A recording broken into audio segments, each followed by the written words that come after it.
Pablo, essa é a carteira do touro, ó.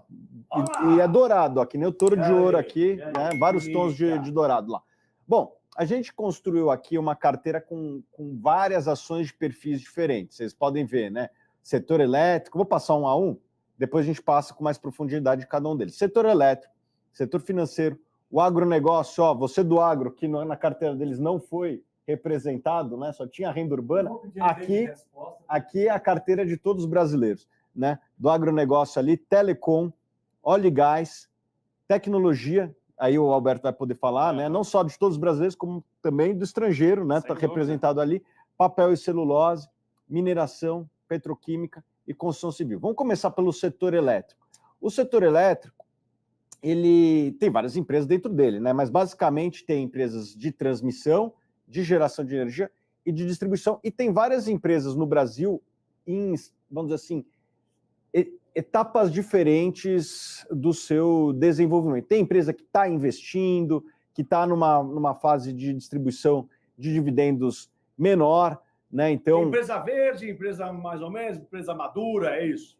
Exatamente, né? Tem empresas que estão já terminando seu ciclo de investimento. Então, vou dar exemplos aqui de empresas que passaram nos últimos anos e estão iniciando agora uma fase de distribuição mais intensa, né? Energias do Brasil. É uma empresa que ficou durante anos fazendo investimentos relevantes, sobretudo em transmissão, não estava pagando tanto dividendos e agora está chegando no final do seu ciclo de investimentos e daí estão pagando dividendos maiores. Então, ao contrário dos fundos imobiliários, é uma empresa que cresce pagando dividendos, né? Os fundos imobiliários eles são obrigados a distribuir tudo que ganham, as empresas não, algumas delas reinvestem de maneira inteligente, como essa empresa, né? Uma empresa, para mim, que foi exemplar, que eu gosto muito, né? A Engie.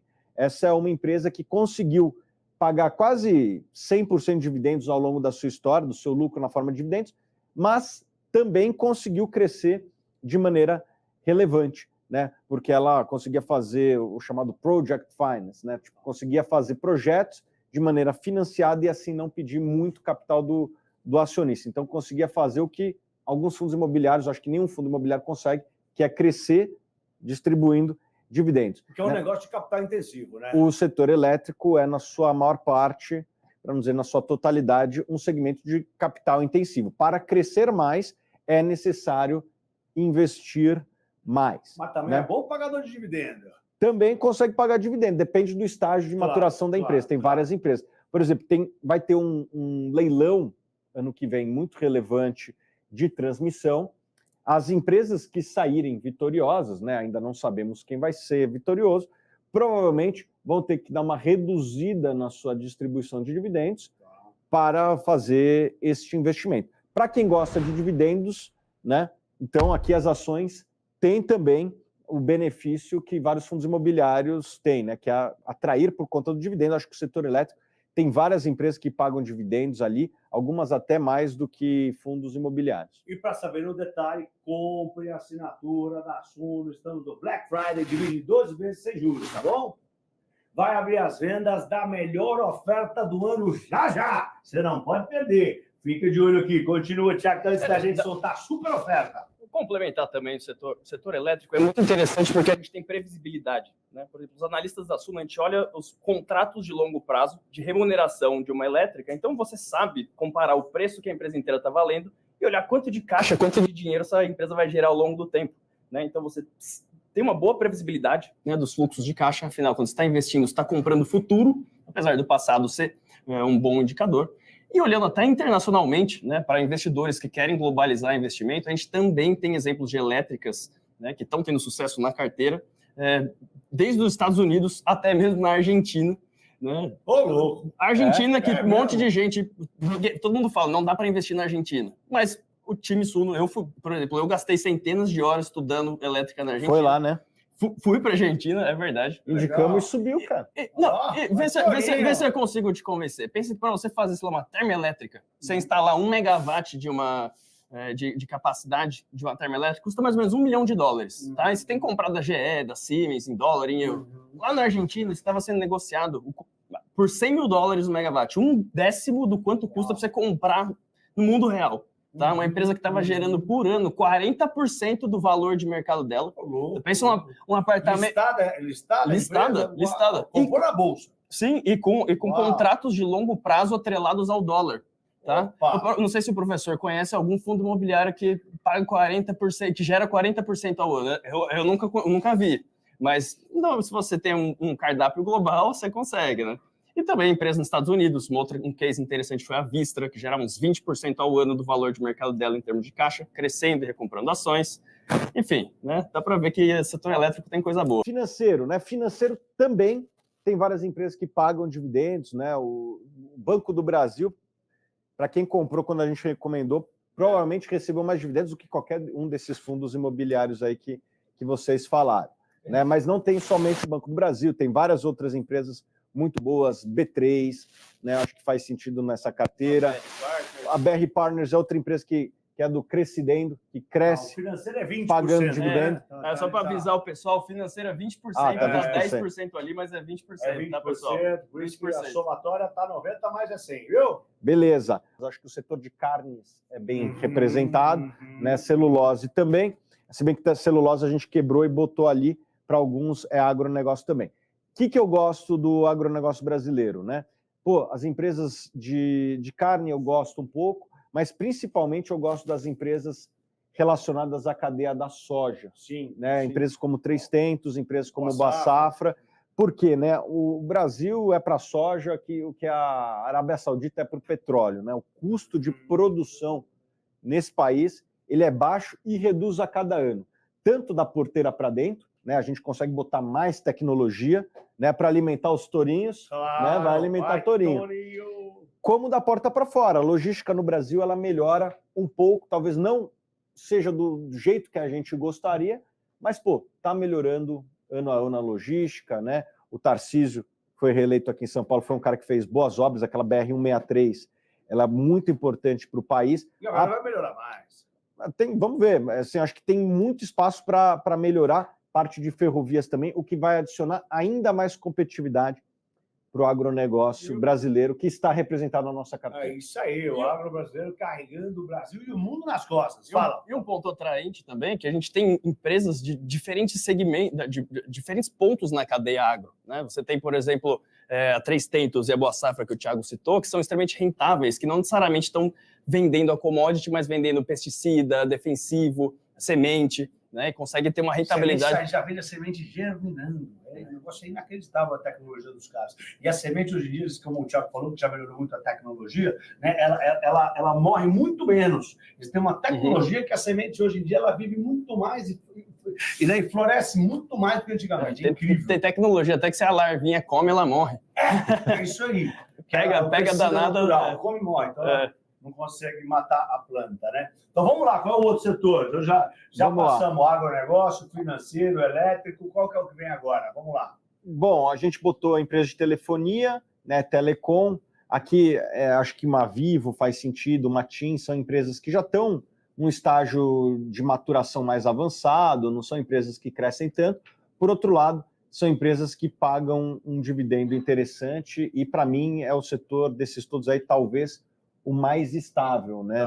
A volatilidade de receita e de resultados desse segmento é muito baixo, né? Talvez aí em fundos imobiliários, o que é muito estável, Baroni? Logístico, né? Logístico, talvez. Tem mais contrato BTS. Exatamente, contrato de longo prazo. A Telecom é um pouco disso, né? Assim, o cliente de Telecom ele é muito fiel, ele não gira tanto, né? O churn de clientes é muito baixo. E é um serviço essencial hoje em dia, está se tornando cada vez mais essencial. Né? As pessoas gastam muito tempo no celular, no tablet, etc. A internet se torna muito relevante na vida das pessoas e, por conta disso, o telecom ele é muito, muito estável. Indo para óleo e gás, aqui tivemos uma ideia hoje do poderio da carteira de ações. Né? A Petrobras anunciou um dividendo muito generoso, né? Só hoje pagou mais dividendo que muito fundo imobiliário da carteira. 43 bilhões de reais. 43 bilhões. É grande. Eu acho que na história de fundos imobiliários, arrisco dizer que não se pagou esse somatório de dividendo. Então, tecnologia, eu vou deixar com você, Alberto, porque tecnologia tem pouca coisa no Brasil. Acho que isso aí ajuda, inclusive, a trazer uma diversificação para o investidor, né? Explica aí um pouco. Cara, tecnologia a gente tem desde as mais famosas, o Google, Meta, Amazon da vida, mas eu queria também trazer atenção à indústria de semicondutor, né? A gente tem uma empresa que eu acho atraente, chama Micron, é uma empresa que faz memória RAM, né? Que é a memória que vai no seu computador, memória DRAM. Quando você está fazendo uma planilha do Excel lá, ela tá, enquanto você não a salva, ela está na memória RAM. E é uma indústria que tem 3 empresas no mundo que fazem, né? Tem uma empresa dos Estados Unidos, essa Micron, e 2 coreanas. É uma coisa que vai em celular, computador, servidor, carro autônomo, internet das coisas, né? Uma empresa sendo negociada hoje a mais ou menos umas 6 vezes o quanto ela está gerando de caixa, sem dívida, né? Num setor que, se você olha para frente, pensa que a Amazon vai fazer um servidor, um data center. 30% do investimento é em memória, né? E você só tem 3 empresas no mundo para comprar a memória delas, né? Então, assim, um jeito de você também ter essa exposição, ter renda em dólar, na verdade global, porque ela vende memória para o mundo todo, né? E também, né, usufruir desse crescimento secular, né, no uso de memória. E além disso, você tem as melhores empresas do mundo, né, como, por exemplo, um Google, né, que todo mundo conhece até do ponto de vista de consumidor, um Meta, que é o Facebook, né? Então, acho que tecnologia tem um espaço interessante na carteira, te ajuda a diversificar, e é um setor que é um pouco mais difícil de você fazer uma alocação com tamanha qualidade se você só olha para o Brasil, apesar daqui ter ótimos ativos também. E na parte de chip, e na parte de memória, né? Você tem essa situação de Taiwan com a China, que também, né? Eles fornecem lá insumos, né, para as empresas coreanas, e que se tiver uma invasão lá, as de cá vão valorizar, e muito. Sim, o bom é que essa empresa que eu estou falando, ela não compete diretamente com a empresa de Taiwan. Tá bom? Ela é uma indústria... Pensa que a pandemia ela mostrou quão importante essas indústrias por escassez de chip, né? Então, essa empresa, por exemplo, é uma queridinha dos Estados Unidos. Né? Então, está bem defendida no arcabouço dentro dos Estados Unidos, porque é uma empresa que agrega muito para a nação. É isso aí. Eu quero terminar ali. Vamos lá terminar para seguir para o final. Não quero me estender muito aqui. E vamos correndo para o final aqui. Papel e celulose, outro setor que o Brasil é competitivo, muito exportador, né? O Brasil ele é também muito competitivo nesse setor. A gente tem um dos menores custos de produção do mundo, né? Aqui a gente gosta de uma empresa que chama Irani. Irani foi uma empresa que a gente recomendou, subiu bem. Outras de celulose começaram a cair. A gente gosta delas. Acho que podem vir a se recuperar, né? Como Klabin, Suzano. São empresas boas. Mineração é outra coisa que o Brasil é muito competitivo. No caso do Brasil, minério de ferro, né? O Brasil exporta muito para a China, para fazer imóvel lá, né? Para fazer imóvel precisa das nossas empresas, você vê, né? Como funcionam as coisas aqui. Essa empresa é exportadora, paga dividendos, recompra ação, é um fenômeno. Ih, caramba, viramos, Alberto, viramos. Eu vou... Tá 50-50. Olha como é que ele tá jogando. Petroquímica. Tourinho, essa votação aí. Vou falar um negócio, hein? Vou terminar aqui, porque já viramos, não precisamos mais falar tanta Gente, coisa. votem, porque vai acabar... Antes do Thiago encerrar aqui, votem. Daqui a pouco a gente vai abrir para as vendas, mas votem para a gente desempatar isso aí, tá meio a meio. Finaliza aí, Thiagão. Bom, petroquímica é outro setor que a gente recomendou lá atrás a Unipar, mais recentemente recomendando uma Braskem, 2 empresas que têm pagado bastante dividendo para os seus cotistas, né, para os seus acionistas. Ambas pagaram muito dividendo nos últimos 12 meses, arrisco dizer que também mais do que os fundos imobiliários, a Braskem deve ter pagado, sei lá, 20%, a Unipar deve ter pagado uns 10%, 15%, fora o que pagou nos anos anteriores. E a construção civil, agora pagando menos dividendo, é verdade, né? Mas muito baratos e voltado para o mercado interno. Então a gente conseguiu, Pablo, montar uma carteira de empresas que pagam dividendo, de empresas que retêm, de empresas voltadas para o mercado externo, de empresas do exterior, de empresas do mercado interno. Empresas que estão investindo ainda. Empresas que estão em fases diferentes de investimento. Eu acho que quem monta uma carteira com esse perfil, obviamente que tem que olhar os nomes que vão dentro, certamente ao longo do tempo vai ter dividendos altos e crescentes.